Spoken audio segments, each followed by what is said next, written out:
പ്രവാചകർ ഇബ്രാഹിം അലൈഹിസ്ലാമിൻ്റെയും മകൻ ഇസ്മായിൽ നബിയുടെയും ത്യാഗസ്മരണകൾ പുതുക്കി ലോക മുസ്ലിങ്ങൾ ഇന്ന് ബലിപെരുന്നാൾ ആഘോഷിക്കുകയാണ്.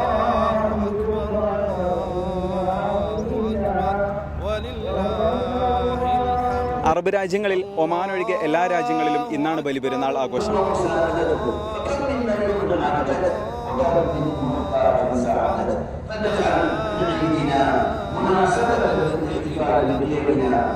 ഒമാനിലും കേരളത്തിലും നാളെയാണ് ബലിപെരുന്നാൾ ആഘോഷിക്കുന്നത്. നാട്ടിലെവിടെയാണ്? നാട്ടിൽ മലപ്പുറം വേങ്ങര. എന്താ പെരുന്നാൾ വിശേഷങ്ങളൊക്കെ? അൽഹംദുലില്ലാ, പെരുന്നാൾ ഒക്കെ റാത്തായി. ഇതാ ഇപ്പോൾ നമ്മൾ നിസ്കാരം കഴിഞ്ഞു. ഇനിയാണല്ലോ നമ്മൾ പെരുന്നാളിന്റെ ആഘോഷ പരിപാടിയിലേക്ക് ഇറങ്ങുക. നാളെയാണ് പെരുന്നാൾ. അതെ അതെ. അപ്പൊ ഒന്നിപ്പോ നമുക്ക് നാട്ടിൽ വിളിച്ച അവരോട് ഇത് മുബാറക്ക് പറയാനുള്ള ഒരു ഇതില്ല. അവരോട് നോമ്പിന്റെ വിശേഷങ്ങൾ പറയാനുള്ള ഇതുള്ളൂ. ഫുഡിന്റെ ഫോട്ടോസ് അയച്ചു കൊടുക്കുക, പോലെ കൊതിപ്പിക്കുക.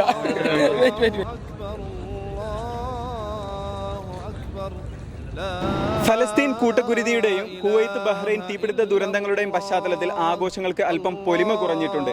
ഈ ഒരു പെരുന്നാൾ നമുക്കത്ര ഒരു സന്തോഷമുള്ള ഒരു പെരുന്നാളല്ല.